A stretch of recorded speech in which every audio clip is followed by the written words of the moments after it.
I must ask the reader to forgive me for dealing so briefly with Ajaan Khao's lengthy illness. I realize how inadequate a description this is of what actually took place.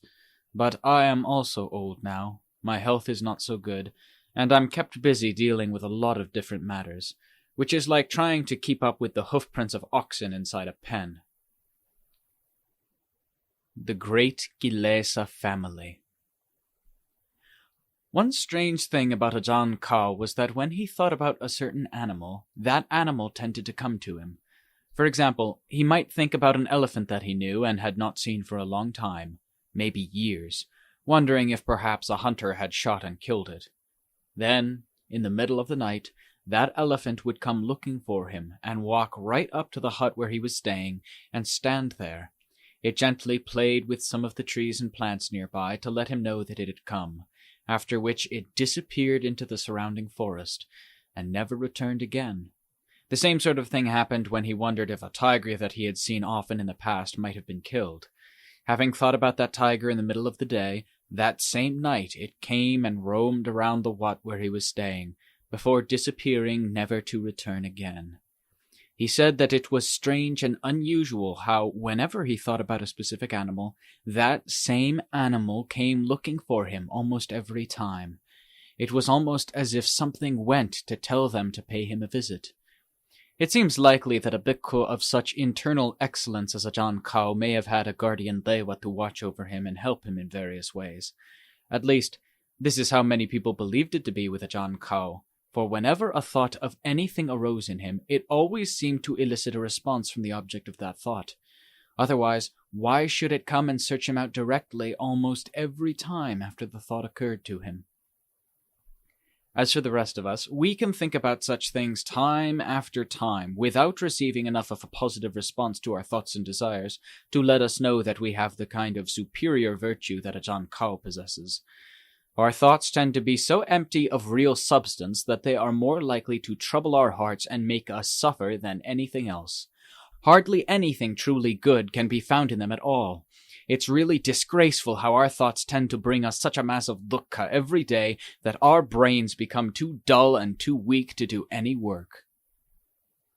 Venerable Ajaan Khao had a very resolute character. He always put forward great effort in doing the practice. He was very capable in walking Jangama. Every day he used to walk in meditation from just after finishing his morning meal until midday. Then he would rest to let his body recover before sitting in samadhi for 1 or 2 hours. After that, he would again return to the Jangama path to do walking meditation. He did not set a specific time, but would continue walking until it was time to sweep the ground around the area where he was staying, usually alone in a secluded place. After sweeping the ground and taking a bath, he usually sat for a while, reflecting on various aspects of Dhamma that intrigued him at that time. Following that, he tended to prefer walking Jangama to sitting in samadhi. He walked for 3 to 5 hours, or sometimes 6 hours, before resting for the night in what, during the dry season, was usually no more than an open bamboo platform. In the rainy season, he would stay in a small thatched roof hut that was enough to give him protection from the elements without being at all fancy. In fact, his hut would have appeared quite inadequate and pitiful in the eyes of most people who are used to the usual luxuries and amenities of life. Before sitting to practice samadhi bhavana, he would bow down and pay homage to a Buddha rupa and do some chanting. He often chanted suttas for many hours at a time. After finishing chanting, he then sat down in samadhi bhavana and continued on for several hours before lying down to have some sleep. When walking Jangama, he walked for long periods. When sitting in meditation, he sat for many hours at a time, and when standing still, he often stood for a very long time. When necessary, he could stand still on his meditation path and contemplate the meaning of Dhamma for hours, until he had cleared up all the questions that arose from the aspect of Dhamma that he was investigating. Then he would go on walking Jangama as before. When he was younger, he often sat in meditation continuously from dusk until dawn, though even then he was no longer a youth, for he ordained after the age of 30 years. But he was truly a warrior and a fighter on the path of Dhamma. He often gave Dhamma talks to bhikkhus which were strong and forceful. Often he would tell them, "You must understand that the Kilesa family, which has ruled over the hearts of all living beings in the three worlds of existence for countless ages, is very tough and tenacious. Its members are very powerful and extremely clever at using so many deceptive tricks to turn living beings upside down and inside out that it is almost impossible to describe all of their deceitful ways. The family of the Kilesas is larger and more widespread than the heavens and the oceans, and all the territory of the three worlds is within the range of its techniques and its power, for it casts an influence over everything. There is nowhere, no nook or cranny, even the size of a grain of sand, where its ingenious techniques and tricky methods do not permeate. It pervades all things, large and small. Homes are full of it, towns are full of it, countries are full of it, the world is full of it, and the whole universe is full of it. There is no corner anywhere where this Kilesa family is not lying in wait, ready to overpower living beings. The whole universe constitutes the kingdom ruled by the extended family of the Kilesas. Their rule is so well established that it is very difficult for anyone anywhere to escape from their iron grip. In fact, only the Lord Buddha and the Arahants have been able to do so. If you are still unfamiliar with the magic spells they use to hypnotize all living beings, then please learn about them here and now. You will gain mindfulness to warn you not to be complacent like you have been and still are. What I have told you about the Kilesa family comes from the indignation I felt for them at the time when I was struggling to defeat them. In the beginning, I was badly beaten by them. I often could not see any way to fight against them. But I would bounce back and attack them again each time. This went on in fits and starts, setting up mindfulness anew to fight them again time after time, only to lose out to them back and forth continuously. As soon as I could raise my head again, I would start to fight anew with the heart of a warrior, staking my life on the outcome. Fighting without retreating, I engaged the Kilesas in battle while sitting, while walking, and while standing. When I lay down, I would keep on battling them until I fell asleep. Every posture became a fighting posture, and although I lost out to them time after time, I never gave up, because I had yet to reach that point which I had determined to reach from the beginning, which was undisputed and complete victory. Only then could I stop fighting. When we fight and strive without drawing back or weakening, the strength and agility of our mindfulness and wisdom gradually grow and increase. The heart, which is used to being high-spirited and playful like a wild horse, can then gradually calm down. The heart, which up to this point has only memorized the meaning of samadhi as being firm and unshakable calm, then gradually comes to experience samadhi as a firm, unshakable calm arising within it. It then becomes quite clear that the samadhi which they wrote about in the ancient texts is true. It exists, it's real, and it arises in the heart. When you have actually experienced samadhi in your own heart, all doubts about the samadhi described in the ancient texts will be cleared up. Then your heart will be peaceful and bright, open and free, where it had previously been so clogged up and constricted that your way forward had long been blocked. When this happened to me, it was an enlightening experience that led to the firm belief that I would surely be able to attain the path, fruition, and nibbana in this lifetime. Just the calm experienced in samadhi was satisfying enough to make sure that I did not lack contentment in my life as a human being. The initial capital that I invested to amass the personal wealth which led to the path, fruition, and nibbana, which I was certain I would attain one day, was the resource of samadhi, calm and peace of heart. Once I had attained this and seen it quite clearly, I was optimistic that by striving in the same way, I could gradually gain greater and greater wealth in the practice of Dhamma. By that time, the 4 Itthipada were becoming apparent. These 4 are chanda, a sense of satisfaction in the practice of meditation, and a sense of satisfaction in the results of meditation that arise in the heart continuously, like spring water constantly seeping out of the ground, making the heart feel refreshed and happy all the time in all situations. Virya, ceaseless effort. All activities should be accompanied by the effort to eradicate the great family of Kilesas and all its members. Citta, a genuine interest in maintaining the wonderful taste of Dhamma within the heart at all times. Try to make sure that no dangerous poisons penetrate to spoil the taste of Dhamma. Vimamsa, internal contemplations and investigations that diligently search out and probe into causes and their results in connection with matters concerning the heart. We must try to train the citta, which the Kilesas have rendered stupid, in order to improve it so that it grows and develops in the direction of Dhamma, which is the skillfulness of mindfulness and wisdom. Then the heart will not be down and confused like it was before. The 4 Itthipadas will also gain increased strength day by day, causing the 4 factors of Chanda, Virya, Citta, and Vimamsa to blend together into one, and so gain the power needed to confront the Kilesas any time at any place, with the sole aim of destroying them completely. When samadhi has been developed enough to become well established within the heart, and can be set up at any time, you should then make haste to go in the direction of wisdom by investigating all dhammas, both internal and external, so they all converge into the Te-Lakkhana, anicca, impermanence, dukkha, discontent, anatta, void of self. Then the 4 Itthipadas begin to closely coordinate their work, until they become automatically functioning paths to power, following the lead of mindfulness and wisdom. From that point on, it would not be wrong to say that the struggle turns into hand-to-hand combat against the Kilesas. Our fervent desire to gain freedom from dukkha gains strength with each passing moment, as we strive relentlessly for final liberation. If it means dying in the struggle, then let death come on the field of battle. In other words, let death come while fighting with the spirit of a warrior. Just that. If death is avoided, then may the Kilesas clearly succumb to the onslaught and fall dead all around every time they are attacked by those most up-to-date of weapons, mindfulness and wisdom. At the beginning of meditation practice, before the citta attains a calm state of samadhi, even the meditator who strives boldly, putting his life on the line, will tend to end up badly bruised.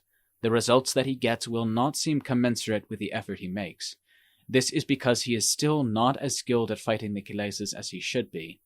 So it is necessary for someone who practices the way to accept the fact that he will be subjected to quite a lot of bruising to begin with. Through experience, he begins to understand the reasons for this, and he learns to adjust the nature of his effort and the methods that he uses to make them more suitable in the future. I've been through the same kind of experience myself. I nearly died before I was able to grasp the principles of meditation properly. When the practice for the development of wisdom dissects the body into its various parts, separating them out and examining them in terms of their true nature as being loathsome, asulpa, unsatisfactory, dukkha, impermanent, anicca, and without self, anatta, until these truths gradually become quite clear, then our efforts at striving can be said to have taken off and become bold and venturesome.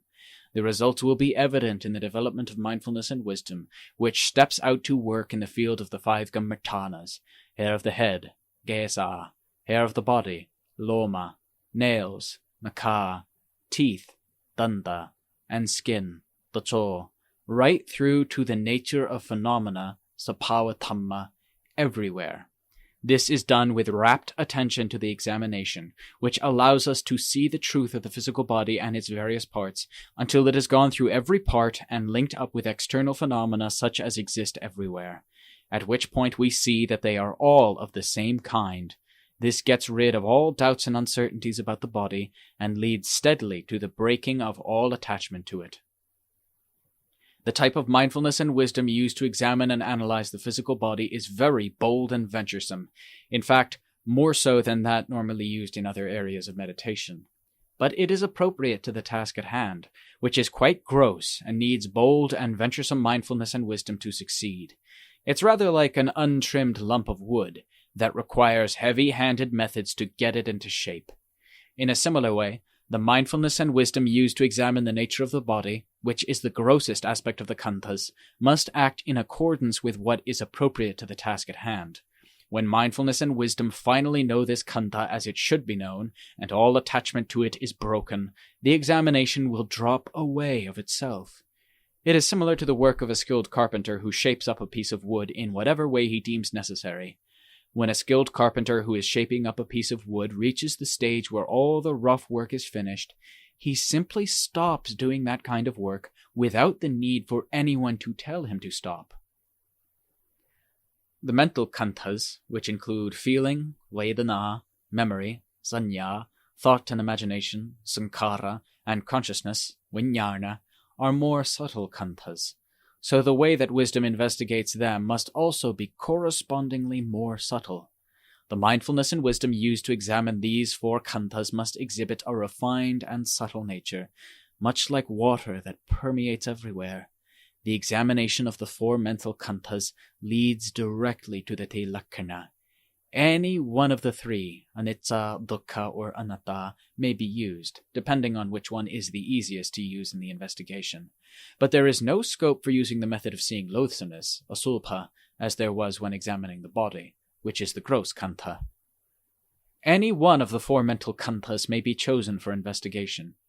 For instance, the vedana khandha, in which painful feeling occurs. There, you must examine the relationship between the body, the citta, and the painful feeling. Separate these factors out and compare the nature of the physical body with the nature of feeling to find out what is what. Are these one and the same thing, or are they each of a different kind? Look at them, analyze them, and see them clearly with true wisdom. Don't merely go over them half-heartedly and then pass on, which is the way the Kilesas do work, by bringing up laziness and feebleness to defeat us. This is not the way to progress in Dhamma, for Dhamma means going forward with true mindfulness and wisdom.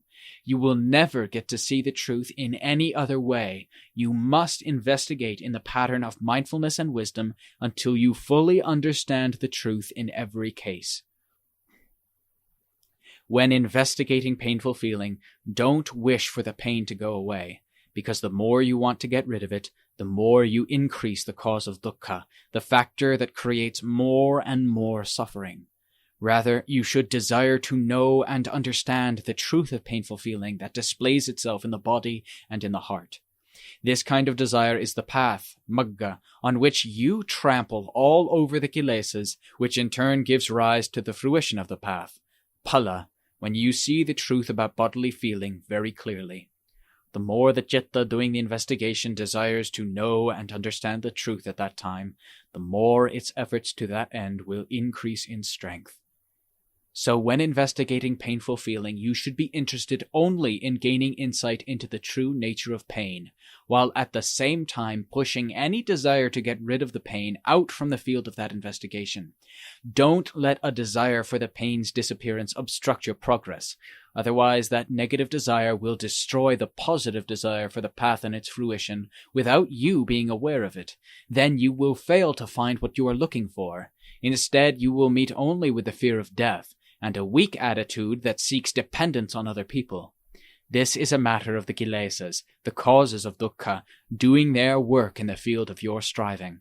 That's why I'm in a hurry to warn all of you who practice meditation, fearing that otherwise the Kilesas will make a fool of you.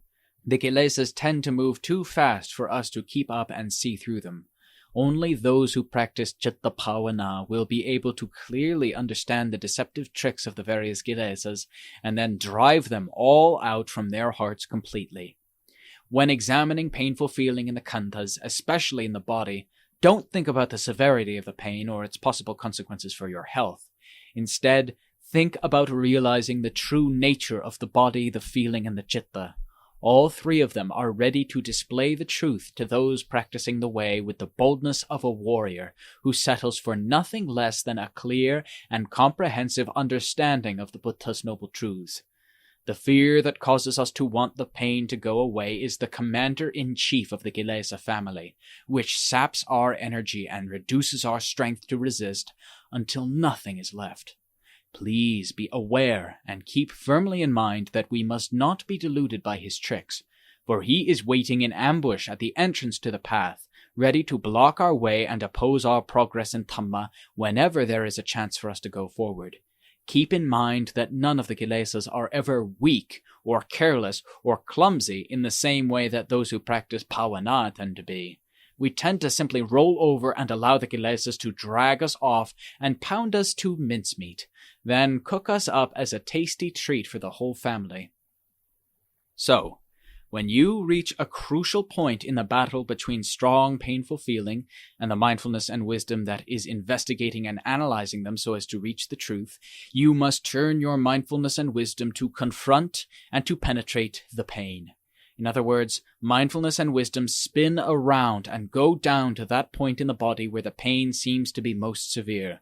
Mindfulness focuses the mind, as wisdom disentangles the feeling, the body, and the chitta, which are all mixed up together, to find out whether these three are one and the same thing or three separate entities. Analyze the situation between the body, the feeling, and the chitta, looking at them in precise detail, going back and forth and reviewing them over and over again with mindfulness and wisdom. Don't be concerned about the severity of the pain, whether it will disappear, or whether you will live or die, or anything else, like the place where you're staying or the time of day. At that time, you must be concerned only about the investigation you are doing to realize clearly the true nature of the body, the feeling, and the chitta, and nothing else. Mindfulness and wisdom must constantly keep the mind in the present moment and take precise and detailed note of the work that's being done. Don't allow the mind to deviate from the task at hand. Don't expect any particular result, and don't speculate about the nature of the cause of dukkha, the path leading to its cessation, or its cessation, assuming that they must be like this or like that. All such thoughts merely open a door for the cause of dukkha to get in and do its work in the sphere of your efforts to practice the way. They do nothing but increase the amount of suffering you experience.